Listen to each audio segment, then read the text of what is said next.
आज कहानी world trade centre पर हमला करने वाले ओसामा बिन लादेन की। मई 2009 में सिचुएशन रूम की बैठक होने के बाद राष्ट्रपति ओबामा अपने कुछ सलाहकारों को व्हाइट हाउस के ओरल ऑफिस में ले आए और दरवाजा अंदर से बंद कर लिया। राष्ट्रपति ओबामा ने उनसे कहा कि वो चाहते हैं ओसामा की तलाश को सबसे अधिक प्राथमिकता दी जाए और हर 30 दिन में इससे संबंधित रिपोर्ट उनकी मेज पर पहुंचाई जाए। बराक ओबामा अपनी आत्मकथा अ प्रॉमिस्ड लैंड में लिखते हैं, 9/11 की नवी वर्षी से एक दिन पहले सीआईए के तत्कालीन निदेशक ने मुझसे मिलने के लिए समय मांगा। उन्होंने बताया कि ओसामा से संबंधित उन्हें कुछ सुराग मिले हैं और उनके जासूसों ने अबू अहमद अल कुवैती नाम के एक शख्स को ढूंढ निकाला है जो अल-कायदा के लिए संदेश वाहक के तौर पर काम करता है और उसके ओसामा बिन लादेन से नजदीकी संबंध है। उन्होंने बताया, हमारे जासूसों ने उनके फोन और रोजमर्रा की गतिविधियों पर नजर रखी है और वो हमें पाकिस्तान के इस्लामाबाद से 35 किलोमीटर दूर एबटाबाद शहर के बाहरी इलाके के एक बड़े अहाते तक ले गए। 2 महीने बाद 14 दिसंबर 2009 को सीआईए निदेशक एक बार फिर बराक ओबामा से मिलने पहुंचे। इस बार उनके साथ सीआईए के एक अफसर और एक विश्लेषक भी थे। ये अफसर सीआईए के काउंटर टेररिज्म सेंटर और बिन लादेन अभियान के प्रमुख थे। इन दो लोगों ने ओबामा को उन सभी तथ्यों की जानकारी दी जिनके जरिए वो एबटाबाद के उस अहाते तक पहुंचे थे। सीआईए के पूर्व निदेशक लियोन पेनेटा अपनी आत्मकथा वर्दी फाइटर्स में लिखते हैं, ये अहाता आसपास के प्लॉट्स में सबसे बड़ा था, बगल वाले प्लॉट से 8 गुना बड़ा। इसके मालिक इब्राहिम और उनके भाई थे। उनकी माली हालत इतनी अच्छी नहीं थी कि वो 1 करोड़ रुपए मूल्य की इस संपत्ति के मालिक हो सकते थे। आश्चर्यजनक बात यह थी कि मालिक होने के बाद भी इब्राहिम भवन के मुख्य हिस्से में ना रहकर अहाते के अंदर ही गेस्ट हाउस में रह रहे थे। इस भवन में 3 मंजिलें थीं। ऊपर की मंजिल पर एक बालकनी थी, लेकिन इस बालकनी को दीवार से कवर कर दिया गया था। बालकनी के सामने दीवार कौन खड़ी करता है? उस घर में ना तो कोई इंटरनेट कनेक्शन था और ना ही कोई लैंडलाइन फोन। हमारी निगरानी से पता चला कि कभी कभी घर के बाहर निकलकर एक शख्स अहाते के अंदर ही तेज तेज कदमों से चला करता है। इस घर के बाहर कूड़ा उठाने वाले लोग भी आते हैं, लेकिन घर के लोग अपना कूड़ा कूड़े वाले को ना देकर अहाते के अंदर ही जलाया करते हैं। सीआईए के जासूसों का मानना था कि वो शख्स ओसामा बिन लादेन हो सकता है। उस शख्स को सीआईए ने पेसर नाम दिया। ओबामा लिखते हैं, हमारे पास 2 विकल्प थे। पहला विकल्प था कि अहाते को हवाई हमले से बर्बाद कर दिया जाए। इसका पहला फायदा यह था कि पाकिस्तान की धरती पर किसी अमरीकी के मारे जाने का जोखिम बिल्कुल नहीं था। सार्वजनिक रूप से हम ये खंडन भी कर सकते थे कि इस हमले में हमारा कोई हाथ नहीं है। लेकिन उसका नुकसान ये था कि अगर अहाते को बर्बाद करने में हम सफल हो भी गए तो ये कैसे सुनिश्चित होगा कि उसके अंदर लादेन मौजूद है, और अगर अल-कायदा ने उसका खंडन कर दिया तो हम कैसे सिद्ध करेंगे कि लादेन मारा गया। दूसरे, इस खतरे से भी इनकार नहीं किया जा सकता था कि अहाते के अलावा उसके आसपास रहने वाले लोग भी मारे जा सकते थे।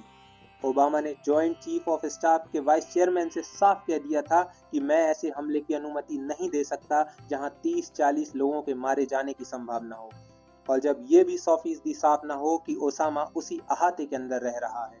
ओबामा आगे लिखते हैं, हमारे पास दूसरा विकल्प ये था कि मैं विशेष ऑप्स मिशन की अनुमति दूं, जिससे चुने हुए सैनिक हेलीकॉप्टर से पाकिस्तान के अंदर प्रवेश कर अहाते पर इतनी तेजी से हमला करें कि पाकिस्तानी पुलिस या सेना को प्रतिक्रिया देने का मौका ही न मिल पाए। ऊपर से लिए गए चित्रों के आधार पर सीआईए ने एबटाबाद के उस अहाते का 3 डायमेंशनल प्रतिरूप बनवाया और वाइस एडमिरल ने ओबामा को इस हमले के बारे में ब्रीफ किया। तय हुआ कि सील्स के चुने हुए सैनिक अफगानिस्तान के जलालाबाद से 1 या 2 हेलीकॉप्टर में रात के अंधेरे में उड़ान भरकर पाकिस्तान के लक्ष्य के अहाते में लैंड करेंगे। 29 मार्च को बुलाई गई बैठक में राष्ट्रपति ओबामा ने अपने सलाहकारों से सवाल पूछा कि अगर पाकिस्तानी लड़ाकू विमानों ने हमारे हेलीकॉप्टर को घुसते या निकलते समय इंटरसेप्ट किया तो हमारा क्या रुख होगा। अगर बिन लादेन अहाते के किसी सेफ रूम में छुपे हों और हमारी टीम को उन्हें ढूंढने में निर्धारित समय से अधिक वक्त लग गया तो हम क्या करेंगे। अगर हमले के दौरान पाकिस्तानी बलों ने अहाते को चारों तरफ से घेर लिया तो हम इससे कैसे निकलेंगे।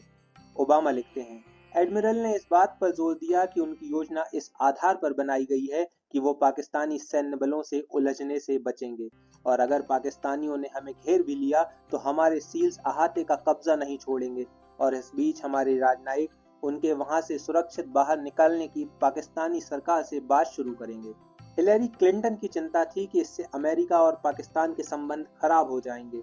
उन्हें इस बात का भी डर था कि अमेरिकी सील्स का पाकिस्तानी सेना से आमना सामना न हो जाए। अमेरिकी रक्षा मंत्री ने भी इस रेड का विरोध किया। उनका तर्क था कि अप्रैल 1980 में ईरान से 53 अमेरिकी बंधकों को इस तरह छुड़वाने का प्रयास विफल हुआ था और अमेरिका की काफी किरकिरी हुई थी।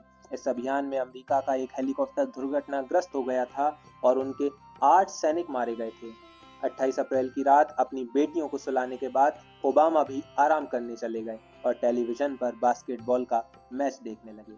अगले दिन ओबामा को अल्बामा में तूफान से हुई बर्बादी का निरीक्षण करने जाना था और शाम को उन्हें मायामी में भाषण देना था। बीच में उन्हें मिशेल और अपनी बेटियों को स्पेस शटल एंडेवर का प्रक्षेपण दिखाने ले जाना था। 2 मई 2011 की सुबह व्हाइट हाउस के ऑपरेटर के जगाने से पहले ही ओबामा की आंख खुल गई। उन्होंने तय किया कि वो निकलसन के साथ थोड़ी देर गोल्फ खेलेंगे, जैसा कि वो अक्सर रविवार को किया करते थे।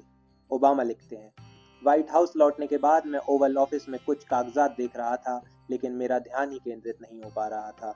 थोड़ी देर बाद मैंने अपने सहयोगियों को ओवल के डाइनिंग रूम में बुलाया और हम लोग स्पेड्स खेलने लगे। पूर्वी समय के ठीक 2 बजे 2 ब्लैक हेलीकॉप्टर्स ने जलालाबाद हवाई ठिकाने से एबटाबाद अहाते के लिए उड़ान भरी। उसमें सील दल के 23 सदस्य सवार थे। उनके साथ एक पाकिस्तानी अनुवादक और सैनिक कुत्ता कायरो भी था। ओबामा ओवल ऑफिस से उठकर सिचुएशन रूम पहुंचे, जहां लियोन पेनेटा CIA के मुख्यालय से वीडियो कॉन्फ्रेंस लाइन से जुड़े हुए थे। वे सील से लगातार संपर्क में बने हुए थे। ओबामा लिखते हैं, जैसे ही हेलीकॉप्टर्स लक्ष्य पर उतरने लगे, मैं अपनी कुर्सी से खड़ा हो गया। मैंने कहा, मैं इसे देखना चाहूंगा। मैं बगल के कमरे में गया जहां इस हमले की लाइव फीड आ रही थी। वहां नीली वर्दी में एयरफोर्स के मेजर जनरल एक मेज पर रखे कंप्यूटर के सामने बैठे हुए थे। उन्होंने मुझे अपनी कुर्सी देनी चाहिए, लेकिन मैंने उनके कंधों को दबाते हुए उन्हें बैठे रहने के लिए कहा। थोड़ी देर में मेरे साथी भी उस छोटे से कमरे में जमा हो गए।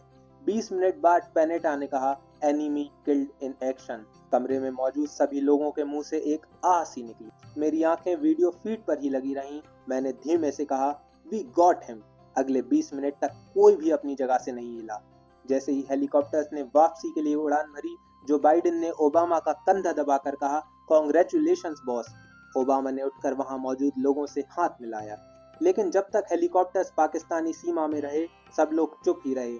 6 बजे जब हेलीकॉप्टर्स ने जलालाबाद में लैंड किया, तब जाकर ओबामा की जान में जान आई। ओबामा ने वीडियो कॉन्फ्रेंसिंग के जरिए हमला करने वाले दल के प्रमुख से बात की और दल प्रमुख ने उन्हें बताया कि मृत व्यक्ति का कद 6 फुट 4 इंच का है। हमने 6 फुट 2 इंच के एक सैनिक को शव के बगल में लिटाकर उसका माप किया है। हंसते हुए ओबामा ने उनसे कहा कि आप भी ना इतने बड़े अभियान पर गए और अपने साथ नापने वाला टेप ही भूल गए।